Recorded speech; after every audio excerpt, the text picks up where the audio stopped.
आइए, सुनिए, देखिए, समझिए सनातन सत्य। जैसी दृष्टि वैसी सृष्टि, दृष्टि विज्ञान। कुदरत, कुदरती रचना एवं कुदरत के कानून से शाश्वत सुख की प्राप्ति। जोधपुर के परम पूज्य महात्मा उपासक प्रोफेसर डॉक्टर सोहन राज तातेड़ के निर्देशन में सनातन सत्य। जैसी दृष्टि वैसी सृष्टि, दृष्टि विज्ञान।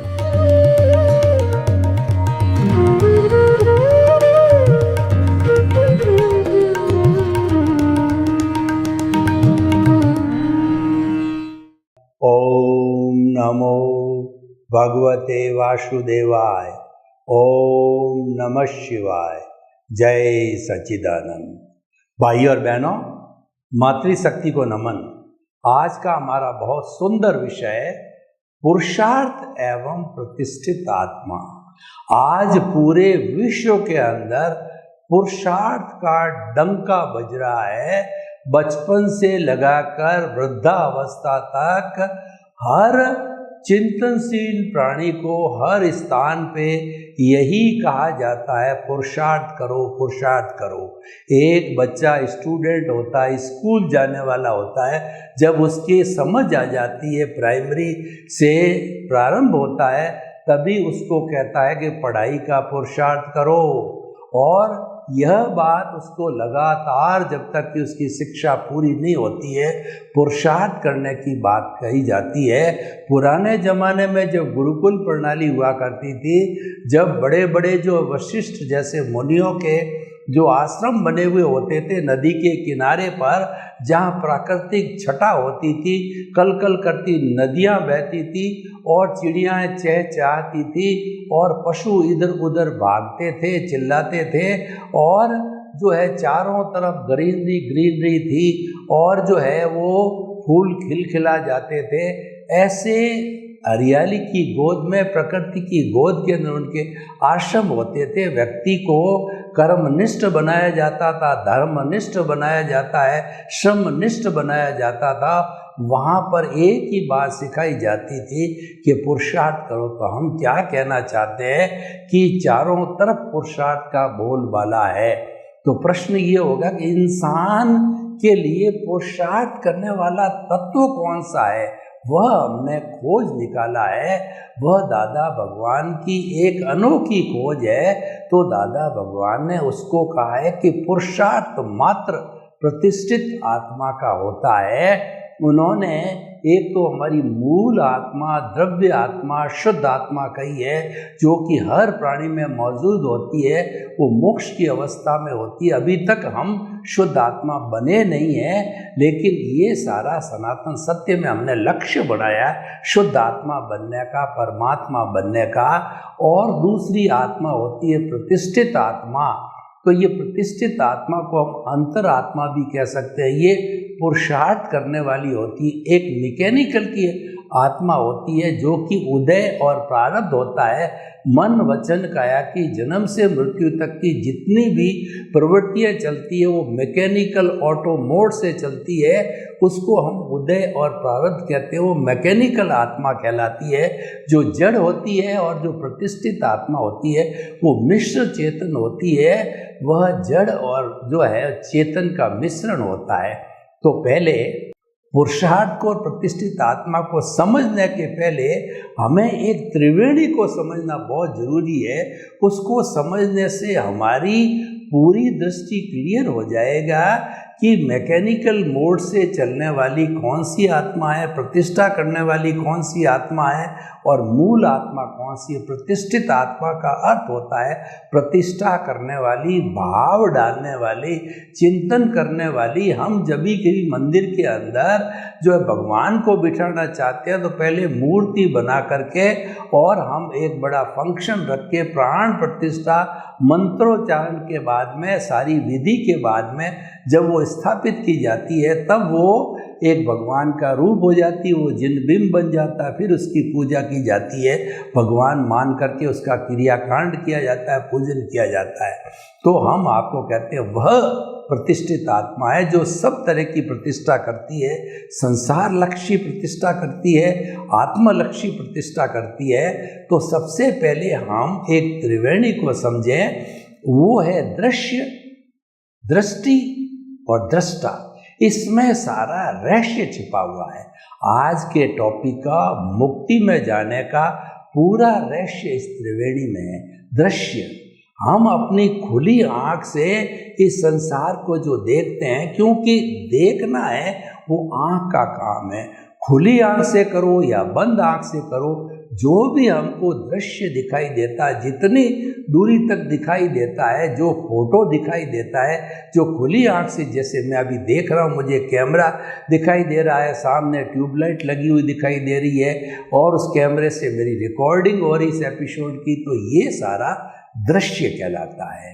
और उसके बाद में देखिए कि आँख देखेगी कब, जब आँख के अंदर ज्योति होनी चाहिए, प्रकाश होना चाहिए, और वो जो है रेटिना होना चाहिए। उस प्रकाश को रेटिना कहते हैं। और जो अंधा आदमी होता है उसका रेटिना फूटा हुआ होता है, वो जन्मांध होता है, वो देख भी नहीं सकता है। तो रेटिना सही है, उस प्रकाश के माध्यम से कोई चीज़ को देख पाते हैं, उसको दृष्टि बोलते हैं, उसको विजन बोलते हैं, उसको आईसाइट बोलते हैं।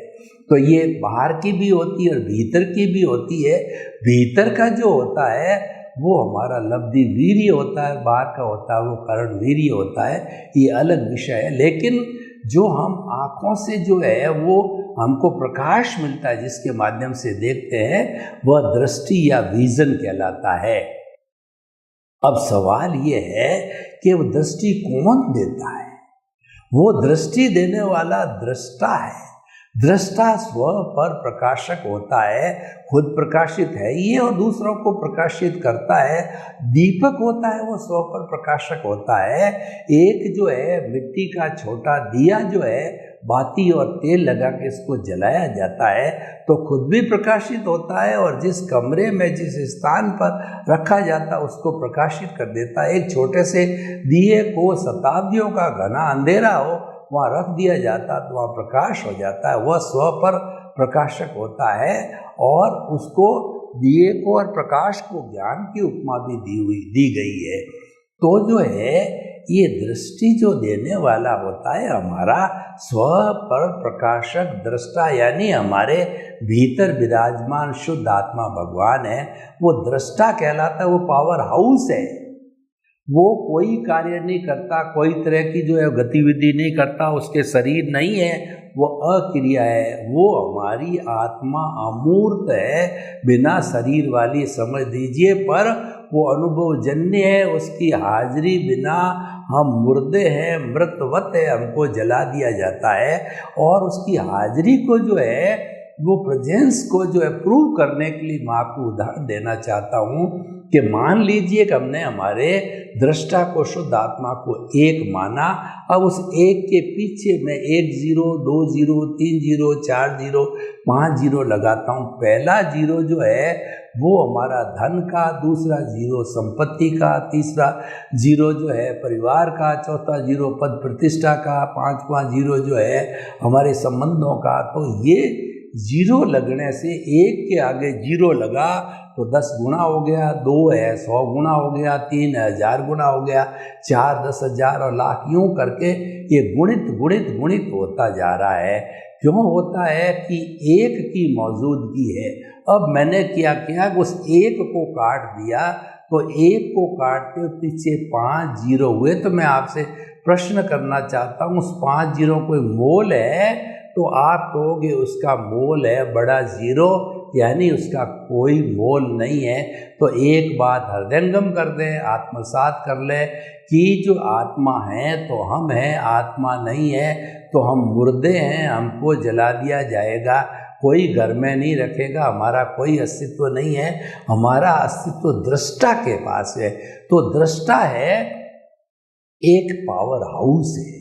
देखिए किसी बड़े शहर के अंदर एक पावर हाउस होता है पूरे शहर के अंदर लाखों किलोवाट की बिजली है, तारों के माध्यम से और बल्ब और ट्यूबलाइट के माध्यम से हो जाती है। लेकिन जो सोर्स है वो पावर हाउस, अगर पावर हाउस बंद हो जाता है तो सारा ब्लैकआउट हो जाता है, पूरे शहर में कहीं बिजली नहीं होती। तो वो बिजली देने का जो सोर्स है वो पावर हाउस है। तो हमारा सोर्स है पूरे शरीर की एक एक कोशिका को एनर्जी, प्रकाश देने वाला, दृष्टि देने वाला है। वो हमारा जो है वो शुद्ध आत्मा भगवान जो भीतर विराजमान है, वो केवल दृष्टा है, वो दृष्टि देता है। अब देखिए, दृष्टा में आप कोई परिवर्तन नहीं कर सकते, क्योंकि वो अनादि अनंत काल से एक जैसा, सामान्य रूप से उसमें कोई परिवर्तन न हुआ है न होगा। वो मूल स्वरूप के अंदर मोक्षगामी है। और उसके बाद में दृश्य जो हमने देखा है, वह दृश्य तो उदय प्रारब्ध के अधीन है। वो कुदरती रचना, कुदरत के कानून के अधीन है। जैसी जैसी स्क्रिप्ट, जैसी जैसी फिल्म है और जैसा जैसा मन वचन काया की बैटरियाँ पिछले जन्म से चार्ज होके आई, मैकेनिकल मोड से वो दृश्य खुलता रहता है। उसके अंदर बदलाव करने की, करेक्शन करने की किसी भी प्राणी की कोई भी ताकत नहीं है। वो तो कुदरत के संजोगों के अधीन है, कोई करेक्शन नहीं करता, यथावत रहता। एक श्वास लेने की भी अतिरिक्त है, हमारी ताकत नहीं है, सारा उदय के अधीन है। तो वो तो हो गया हमारा मैकेनिकल आत्मा, जिसमें कोई परिवर्तन हम नहीं कर सकते। और दृष्टा है, उसमें कोई परिवर्तन नहीं कर सकते। तो आखिर हम परिवर्तन किसमें करें, किसमें होता है, वो मुख्य पॉइंट है। सारा परिवर्तन जो होता है दृष्टि में होता है। इसीलिए हमारा ये कार्यक्रम है, इसका नाम दिया हमने सनातन सत्य। सनातन सत्य का मतलब ultimate reality of this universe. वह अल्टीमेट रियलिटी क्या है? वह कुदरत, कुदरती रचना, कुदरत के कानून पर आधारित है। कुदरत का अर्थ होता है छह समवाय जहाँ रहते हैं वहाँ कुदरत कहलाती है। चेतन, अचेतन, मोशन, रेस्ट, टाइम और स्पेस जहाँ ये छह होते हैं वहाँ पर ये लाइफ है। और इसके बाहर जो आलोक होता है वहाँ पे केवल एक तत्व आकाश होता है, वहाँ लाइफ नहीं है। लाइफ केवल लोक के अंदर, जगत में, कॉस्मॉस के अंदर ही होती है, क्योंकि यहाँ छह तत्व मौजूद होते हैं। और एक सुई की अणी जितनी भी स्थान खाली नहीं होता है जहाँ पर ये छह तत्व मौजूद नहीं होते। अलग विषय है, उसकी बात हम नहीं करेंगे। ये कुदरत है और इन छह तत्वों की अवस्था बदलती रहती है, क्योंकि कोई भी चीज़ जो है वो अगर अधिक भौतिक चीज़ है तो उसकी अवस्था जरूर होगी, और अवस्था के कारण ही वह भौतिक कहलाता है, अवस्था के कारण ही वो गलन मिलन धर्मा कहलाता है, अवस्था के कारण ही वो नाशवान कहलाता है। बाकी जो हमारा दृष्टा मूल रूप से आत्मा है वह तो चेतन है, इसलिए चेतन के अंदर कोई परिवर्तन होता नहीं है। तो जो हमारा वो दृष्टि है वो परिवर्तन होती रहती है। इसीलिए हम कुदरत और उस अवस्था की जो हम बात कर रहे थे वो कुदरती रचना कहलाती है। और ये सारा कुदरत और कुदरती रचना कुदरत के कानून पे कार्य करते हैं। तो कुदरत का कानून जो है वो नेचुरल वे के अंदर तो हमारा जितना भी ये सूर्य, चंद्रमा, दिन रात, ऋतु है उस पर लागू होता है। और इंडिविजुअल पे जो लागू होता है वो व्यवस्थित शक्ति के रूप में, द्रव्य क्षेत्र काल भाव के रूप में लागू होता है। यानी कर्ता व्यवस्थित शक्ति है, साइंटिफिक सर्कमस्टेंशियल एविडेंस है, जो कि द्रव्य क्षेत्र काल भाव के माध्यम से वो संयोग जुटाती है और वो कार्य करती है। तो ये हमारा कुदरत इतना कुदरत का कानून है। इसके माध्यम से हम क्या करते हैं, दृष्टि परिवर्तन करते हैं। आपकी जो रॉन्ग बिलीफ है दृष्टि के अंदर, उसको हम राइट बिलीफ में डालते हैं। हमारा ये आर्ट ऑफ द विजन कहलाता है कि हम आर्ट ऑफ विजन के अंदर सही चीज़ को फिट करते रहते हैं। तो वो अलार्म की तरह, वो घंटी की तरह अपना काम करती है। वो आर्ट ऑफ द विजन है सम्यक ज्ञान, सम्यक दर्शन, क्योंकि आत्मा के लक्षण है वह ज्ञान दर्शन है। तो सम्यक ज्ञान क्या है? अपने अस्तित्व की जानकारी करना कि मन वचन काय से मुक्त ऐसा मैं शुद्ध आत्मा हूँ, सम्यक ज्ञान हो गया। और सम्यक दर्शन है कि जगत का रचयिता कौन है, ये सारा संचालन कौन करता है। तो दूसरा सूत्र हमारा हम दर्शन के रूप में, सम्यक दर्शन के रूप में फिट करते हैं कि मन वचन का, क्योंकि वो व्यक्तिगत है, तो मन वचन काया तथा उससे जुड़ी हुई हर अवस्था, मात्र अवस्था का मतलब विनाशी, पेरिशेबल, और वह जो है वह टेम्परेरी होगी, वह जड़ है और वह नाशवान है। अवस्था मात्र कुदरती रचना है और वह व्यवस्थित है, यानी वो प्री डेस्टिन्ड है, वह स्थायी है और वह नियत है, जो पीछे से लेके आए हैं वैसा योगा मैकेनिकल मोड है। तो ये हमने कुदरती रचना को जो है हमने सम्यक दर्शन के रूप में फिट कर दिया, तो हमारे भीतर एक तो शुद्ध आत्मा हो गई और दूसरा जो है कुदरती रचना हो गई। जीवन भर बस दो ही कार्य करना है कि केंद्र में आत्मा की प्रेजेंस रखते हुए जन्म से मृत्यु तक, सुबह से शाम तक जो भी हमारे साथ घटित होता है, हमारे सामने से, मन से विचार, मन से हमारे जो विचार आते हैं, वचन से जैसा हम बोलते हैं और काया से हम जैसा करते हैं, इसको कुदरती रचना मानते हैं, तो हमारा सम्यक ज्ञान, सम्यक दर्शन यानी दृष्टि पुष्ट होती है। तो ये दो बातें फिट करने का मतलब दृष्टि परिवर्तन हो गया। इसका मतलब आपकी जो रॉन्ग बिलीफ पहले चल रही थी, जो है वो मिथ्या ज्ञान, मिथ्या दर्शन चल रहा था। पहले हम क्या मान रहे थे कि ये मन वचन काया रूपी मैं स्वयं हूँ, मन वचन काया मैं स्वयं हूँ और दर्शन के रूप में इसका संचालक मैं स्वयं हूँ। और हमने जो है इस मिथ्या ज्ञान दर्शन को हटा करके उसकी जगह विजन में फिट किया कि इनको मेरे मन वचन काया को, जो कुदरती रचना, इसका क्रिएटर, ऑपरेटर, डिस्ट्रॉयर कुदरत है और कुदरत के कानून के अंतर्गत ही चलती रहती है, सम्यक दर्शन बिठाया। और पहले मैं मानता था कि मन वचन काया मैं हूँ, तो वो तो नाशवान है, वो तो जड़ है, वो तो जलाई जाती, वो मैं नहीं हूँ, मैं तो मन वचन काया से मुक्त ऐसा शुद्ध आत्मा हूँ। तो ये सारा जो है किस में होता है? ये दृष्टि परिवर्तन प्रतिष्ठित आत्मा में होता है। तो पुरुषार्थ को और प्रतिष्ठित आत्मा को हमने समझा। अब देखिए, प्रतिष्ठित आत्मा के दो विभाग हो गए, एक अज्ञा का विभाग, दूसरा प्रज्ञा का विभाग। अज्ञा का विभाग होता है वो संसार पक्षी होता है, वो संसार का कार्य करता होता है, और जो अपना जो है जो प्रज्ञा का भाग होता है वो आत्मानुमुखी होता है, वो आत्मा को जो है मोक्ष में ले जाने वाला होता है। प्रज्ञा को मोक्ष का अभिलाषी कहा गया है। अब देखिए आप, हमारा मैकेनिकल मोड चल रहा है, वह भी प्रतिष्ठित आत्मा करती है, यानी जो कुछ भी भुगतान हिसाब है, वो संजोग जुटाने हैं, वो सारा कुदरत वगैरह प्रतिष्ठित आत्मा का भाग है, वो चल रहा है। अब उसके वो तो चलेगा, क्योंकि वो तो दृश्य, वो तो फिक्स है। अब उसके चलते चलते साथ में हमारे नए भाव क्या पड़ते हैं, जो पुरुषार्थ है वो हमारा किस तरीके का है, संसार लक्ष्य है या आत्मलक्ष्य है।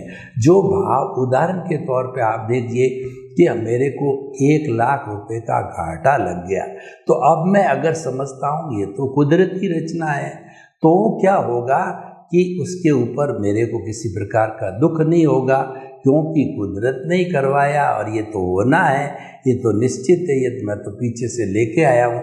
तो जब मैंने उसको कुदरती रचना माना तो कोई नए भाव नहीं पड़े। दूसरा उदाहरण दीजिए, देखिए कि आपको जो है किसी ने जो है, दूसरा पक्ष ये देखिए कि आपको 2 लाख रुपए का फायदा हो गया, तो भी आपने उसको कुदरती रचना देखा कि ये फायदा तो जो है पिछले मेरे पुण्योदय के कारण ये फायदा हुआ, लेकिन ये तो कुदरती रचना है, ये तो अवस्था मात्र है, ये तो आने वाली है, जाने वाली है, ये नाशवान है, ये जड़ है और ये स्थायी नहीं है, ये टेम्परेरी है और ये जो है कुदरत की अवस्था मात्र है, इसीलिए उसको हमने कुदरती रचना माना। तो ऐसी हर क्षेत्र के अंदर हम नए भाव नहीं डालते हैं तो हमारी नई कॉजल बॉडी नहीं बनती है, और ये हमारा जितना भी बर्फ़ की शिला की तरह ये इकट्ठा हुआ रहता है, हमारी कॉजल बॉडी है, यानी हमारा जितना डिस्चार्ज इकट्ठा हो चुका है, चार्ज के बाद डिस्चार्ज होता ही है, क्योंकि नया चार्ज हो नहीं रहा है और पुराना डिस्चार्ज जन्मांतर का पड़ा है, वो बर्फ़ की शिला की तरह पिघलता रहेगा और एक समय में जाकर ये शून्य हो जाएगा, अज्ञानता जीरो हो जाएगी, कॉजल बॉडी जीरो हो जाएगी, तो आत्मा, प्रतिष्ठित आत्मा कोई रोल नहीं रहेगा। प्रतिष्ठित आत्मा तो क्या, एक प्रोसेस हाउस है, तो वो प्रोसेस हाउस का काम करता है। कैसे करती है कि इसको प्रोसेस करने के लिए, भावों को प्रोसेस करने के लिए प्रतिष्ठित आत्मा में एक अंतःकरण विभाग होता है। वो अंतःकरण होता है मन, बुद्धि, चित्त और अहंकार। मन क्या करता है कि पैम्पलेट्स निकालता है। देखा होगा आपने, कभी भी इलेक्शन होते हैं तो अलग अलग पार्टियों वाले अपना अलग अलग जो है चुनाव चिन्ह रखते हैं और उस चुनाव चिन्ह पर चौकड़ी लगाने का निवेदन करते हैं, तो पैम्पलेट लाते हैं। तो मन है वो पैम्पलेट पांच तरह के 5 पार्टियों के उदाहरण के तौर पर पैम्पलेट जो है निकाले। अब वो निर्णय लेने की उसकी ताकत नहीं है, उन पैम्पलेट्स को तो जो है बुद्धि को दे देती है। बुद्धि जो है प्राइम मिनिस्टर का काम करती है, तो बुद्धि को दिया जाए तो बुद्धि क्या है कि निर्णय नहीं ले पाती है। बुद्धि जो है 2 तरह की होती है, सुबुद्धि होती है, कुबुद्धि होती है। अगर सुबुद्धि हो जाती है तो वह अच्छी रिकमेंडेशन चित्त को भेजती है। कुबुद्धि होती है तो कुबुद्धि हमको संसार में भटकाती है, अच्छा है या बुरा है, ये जो राग करवाती, द्वेष कराती है और कर्मों का बंधन करवाती है। तो इसीलिए हमारा जो है ये सारा जो हो रहा है वो उसके कारण होता है। उसके बाद में बुद्धि जो है ये सारी चीज़ें चित्त को देती। चित्त एक सीसीटीवी कैमरे की तरह करता, विजुअलाइज करता है। उन सब के 5 ही जो पैम्पलेट मन ने बुद्धि के थ्रू भेजे थे उनका फोटो खींच देता है, तो चित्त भी कोई निर्णय नहीं लेता। अब अहंकार राष्ट्रपति होता है, अहंकार के पास जाता है, तो अहंकार उन 5 में से जिसको वोट देना होता है, जिसकी जो पार्टी होती है उसको यस कर देता है और हमारा हाथ वहाँ जाकर के चौकड़ी मार देता है। तो ये सारा जो सिस्टम है ये हमारा भावों का सिस्टम है। इससे भाव उत्पादन होते हैं। तो जो हमारे भाव बनते हैं वो भाव जो है वो पहले उसके ऊपर बीज पड़ता है। किसका जो है बीज पड़ता है? वचन और काया। क्योंकि मन तो जो है बाह्य अंतःकरण और भीतरी अंतःकरण में कॉमन है, तो मन तो रहता ही है। वो हमारा जो कहना चाहिए कि हमारा वचन और काया है, उसके जो है बीज पड़ते हैं, जो है भीतरी अंतःकरण के वो बीज पड़ते हैं। और जब नेक्स्ट बर्थ के अंदर उदय में आते हैं तो उदय भाव में बाह्य अंतःकरण होता है, स्पीच और एक्शन का बाह्य अंतःकरण होता है और वो मैकेनिकल मोड से भुगता जाता है। भीतर रहता तो भीतरी अंतःकरण का जो बीज पड़ता है वो भाव कहलाते हैं। और वो भाव जैसा हमारा चिंतन होता है उसी के अनुरूप जो है हमारे वो भाव कहलाते हैं। तो ये सारा प्रोसेस हाउस है, ये सब प्रतिष्ठित आत्मा में होता है कि नए भाव डालते हैं तो फिर वो नए भाव डालते फिर चार्ज हो गया। इधर हमारा डिस्चार्ज जो मैकेनिकल मोड वाला है वो तो चल ही रहा है और हमने कुछ जो है उसके साथ में जुड़ गए तो नए भाव पड़ गए, और नहीं जुड़े हैं तो कोई भी नया भाव नहीं बना, जिसको हम शुद्ध भाव कहते हैं। और वो शुद्ध भाव मोक्ष के लायक और सहायक होते हैं, वो मुक्ति दिलाने वाले होते हैं। क्योंकि अल्टीमेटली मुक्ति में जाने के लिए हमारे को कॉजल बॉडी को जो है शून्य करना होता है, प्रतिष्ठित आत्मा को शून्य करना होता है। तो ये सारा जितना भी वर्क होता है ये सब प्रतिष्ठित आत्मा में होता है। तो प्रतिष्ठित आत्मा एक बहुत बड़ा पुरुषार्थ का खजाना है। ये पुरुषार्थ का कहना चाहिए कि बहुत बड़ी फैक्ट्री है।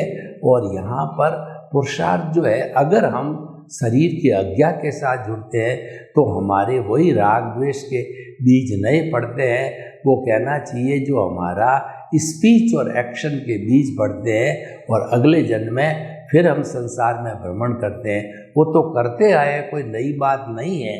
जो नई बात ये है कि जो हमारे भाव हम डालें हैं वो भाव संसार के जो है वो घूमने वाले नहीं होने चाहिए, वो भाव मुक्ति वाले होने चाहिए। वो मध्यस्थता के भाव, वो नए कॉजेस नहीं पड़ते हैं तो अल्टीमेटली मुक्ति मिलती है। तो इसीलिए हम बताना चाहते हैं कि ये सारा प्रोसेस हाउस जो है हमारा इस जो है हमारी प्रतिष्ठित आत्मा के अंदर होता है। तो प्रतिष्ठित आत्मा का बहुत बड़ा रोल होता है क्योंकि और चेंज इसी में होता है। इसीलिए हम प्रतिष्ठित आत्मा को दृष्टि कहते हैं, यानी जो कि हम भाव संसार में भ्रमण के डालते हैं उसकी जगह हम करेक्शन दे करके और उस दृष्टि को जो है वो हम सही करते हैं। और दही कर इसीलिए कहा गया है कि जैसी दृष्टि वैसी सृष्टि। हमको सृष्टि नहीं बदलनी है, हमको दृष्टि बदलनी है। सर्वे भवन्तु सुखिनः सर्वे सन्तु निरामया। लोक के सब जीवों को सुख मिले, शांति मिले, आनंद मिले, प्रेम मिले, सौहार्द मिले और हम सभी जो है आपस में हिल मिल करके शांतिपूर्ण अस्तित्व से अपने कर्मों को काट करके जीवन यापन करें। आपके प्रति मंगल भावना। ओम शांति।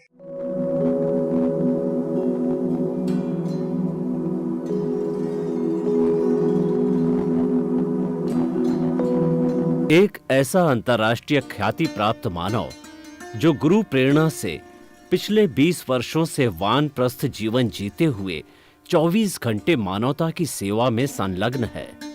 एक ऐसा मानव जो अभी राष्ट्रीय, अंतर्राष्ट्रीय टीवी चैनलों पर 7,500 एपिसोड के माध्यम से सनातन सत्य, आत्मविज्ञान एवं पुनरुत्थान व्यवहार एवं निश्चय जगत के जीवनोपयोगी विषयों पर हृदय स्पर्शी प्रवचन कर चुका है। उस मानव का नाम है महात्मा उपासक प्रोफेसर डॉक्टर सोहन राज तातेड़। प्रोफेसर तातेड़ द्वारा योग, दर्शन, शिक्षा विषयों पर रचित पीएचडी स्तर के 250 शोध ग्रंथ भारत के 100 प्रतिष्ठित विश्वविद्यालयों में शोधार्थी पढ़ रहे हैं तथा वे सभी शोध ग्रंथ वहां की सेंट्रल लाइब्रेरियों में उपलब्ध हैं। महात्मा सोहन राज ने अभी तक हजारों स्कूलों, कॉलेजों, विश्वविद्यालयों एवं संस्थाओं में सेमिनार, वर्कशॉप, कैंप लगाकर लाखों विद्यार्थियों को योग, दर्शन, शिक्षा का प्रशिक्षण देकर उन्हें सुसंस्कारित किया। डॉक्टर तातेड़ ने भारतीय संस्कृति उत्थान के 4000 से अधिक समसामयिक विषयों पर आर्टिकल लिखकर ऑनलाइन जर्नल, पत्रिकाओं, वेबसाइट्स पर प्रकाशित किया, जिसका उपयोग लाखों पाठक कर रहे हैं। उपासक तातेड़ के 5000 से अधिक आज का सुविचार, आज का शुभ संदेश, आज का मंगल भावना योग आदि चिंतन websites, Twitter, blogger, Facebook, YouTube माध्यमों से लाखों लोग अपना जीवन निर्माण कर रहे हैं। मानवता के मसीहा ऐसे महामानव महात्मा सोहन राज तातेड़ के प्रोफाइल को अभी तक विश्व के 20 लाख दर्शक यूट्यूब पर, 12 लाख गूगल पर एवं लाखों दर्शक फेसबुक, ब्लॉगर, ट्विटर और इंस्टाग्राम पर देख चुके हैं।